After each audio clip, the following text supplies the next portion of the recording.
Hey word nerds, Kate here. Today's words are all about some lessons I learned playing a video game.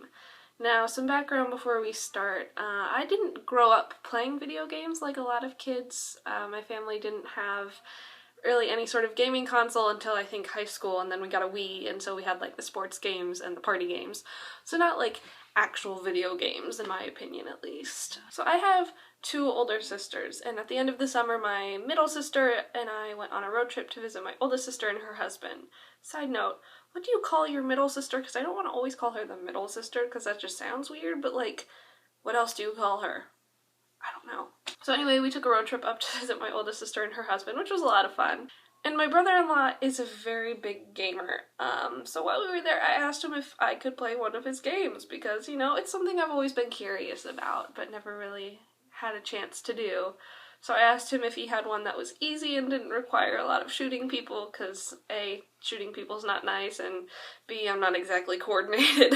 So he finally agreed and set me up with this game called Journey and talked me through it, and in about 3 hours I played the whole game, which was pretty exciting. I actually really enjoyed it. It was a lot of fun. So I thought I would share some of the lessons I learned from playing the video game just because it did teach me a couple things because, you know, I'm that kind of person. I find lessons in everything. So the first thing I learned was that I am an extremely good storyteller. The game Journey, which is the one I played, is kind of an experimental type of game. Throughout the entire game there are no words. No written words, no spoken words, no words of any sort. There is beautiful artwork. I highly recommend you at least look it up just to see it. There's incredible music that actually changes depending on what you're doing, so that's always lots of fun. And there are sometimes noises and like sound effects, but even then those are kept to a minimum. And so part of the game itself is figuring out the story of the game. You're essentially alone in this entire world, and part of the game is trying to figure out what happened to the world. So I obviously loved that part of the game. Throughout the different levels, you find different murals with pictures of different things and you try and figure out what happened. And my brother-in-law was very impressed with how much I was able to piece together just from that one run-through of the game. He said that I was catching things that it took him a couple times through to figure out. So, I mean, but it's what I do. Stories is kind of my life, so it kind of makes sense to me, I guess. So that was a really neat aspect of the game. Probably the reason I liked it so much, in all honesty.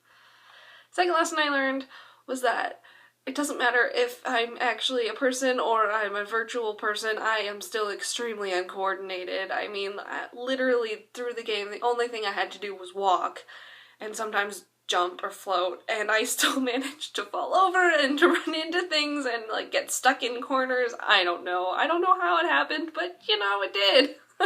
I'm really glad that I didn't have to multitask and like shoot and walk or like do 3 things at once because I probably wouldn't be able to. Not to mention there are tons of buttons on video game controllers and I would very quickly forget which ones did what. So the third thing I learned, video games, not really for me. I mean, yes, I really enjoyed this one, but I don't think I would dedicate time to doing it if I didn't have someone to walk me through it.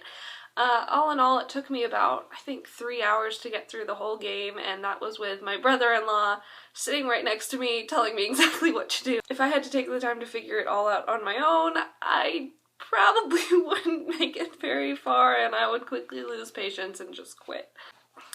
But yeah, it was just a really neat experience to just play the video game, but also just to bond with my family because, you know, we had a lot of fun and they teased me and cheered me on, and it was just really great. If you're interested in more of my words, you can check out links below to my blog, Facebook page, and Twitter account. I love to hear from you, so please comment below and let me know what your favorite video game is.